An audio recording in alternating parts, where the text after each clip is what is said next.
पुनावली या संघासाठी, तरच कुठेतरी शेवटच्या षटकावर एक चांगलं क्रिकेट प्रेक्षकांना पाहायला मिळेल. पण या षटकावर सुद्धा जर कंट्रोल राहिला माळुंगे संघाचा तर मग शेवटच्या षटकामध्ये जवळपास एकतर्फी हा सामना झुकण्याची शक्यता नाकारता येत नाही. त्याचमुळे प्रयत्न करायचेत ते आताच करायचेत, नंतर विचार करून काहीच उपयोग होणार नाही. नवीन गोलंदाज तुम्हाला पाहायला मिळतील अजिंक्य खैरे.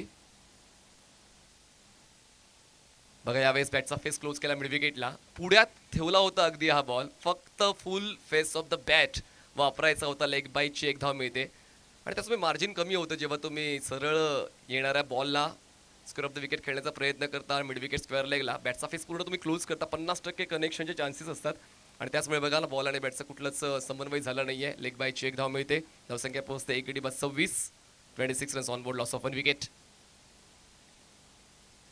बघा ब्लाइंड स्ट्रोक, चेंडूची गती ओळखा, दाखवायचं काय आणि द्यायचं काय हेच करतोय गोलंदाज. कारण ॲक्शन त्यांची मध्यम गती गोलंदाजीची होती. नकल चेंडू त्याने हाताळला, बॉलचा स्पीड कमी होता, स्ट्रोक अगोदर ऑफर आणि त्यानंतर बॉल आरामात ट्रॅव्हल होतं, विकेट किपरच्या हातात विसावतो. येतोय हा डॉट बॉल, 10 चेंडू 44 गरज, 10 बॉल्स 44.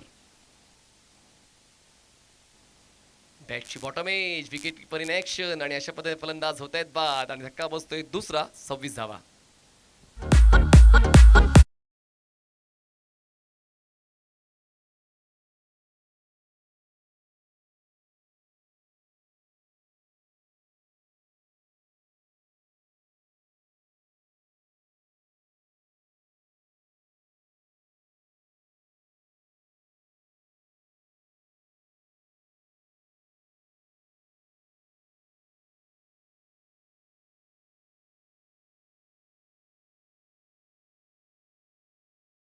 धावांची गरज. नवीन बॅटर आता येणार आहेत किरण बारसकर.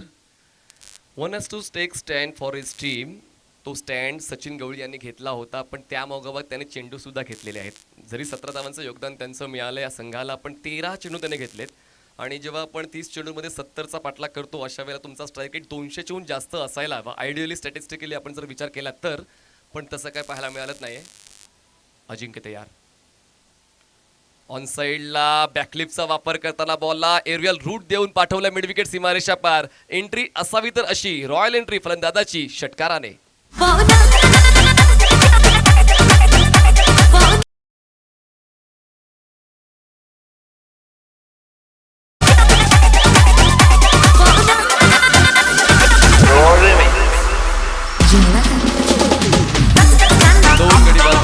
जिंकण्यासाठी आता 38 धावांची गरज आहे. बॉल शिल्लक आहेत 8. Can be cannot be, choice is yours. आणि पाहूया ती चॉईस आता किरणची काय आहे ते पाहूया पुढच्या बॉलवर. पुन्हा एकदा ऑन साइडलाच बॉलला खेळलेत, क्षेत्ररक्षक त्या ठिकाणी अवेलेबल आहेत, मिसफिल्ड आहेत. सेकंडचा कॉल होता किरणचा, सचिनने कॉल नाकारला. 1 धाव पूर्ण झाली. एका धावेची वाढ धावसंख्या 33, 7 चेंडूमध्ये आवश्यकता 37ची. 7 balls and 37 runs required to win. Mhalunge संघाकडून एक चांगली फलंदाजी आपण पहिल्या डावामध्ये पाहिली आणि त्यानंतर शिस्तबद्ध गोलंदाजी आणि क्षेत्ररक्षण. काही मिसफिल्ड झाल्या, पण त्या मिसफिल्डचा फायदा फलंदाजांना तितकासा उचलता आला नाही. बॅकफुटला गेले, पंच केले, बॉलला क्षेत्ररक्षक आहे डीप कव्हरला.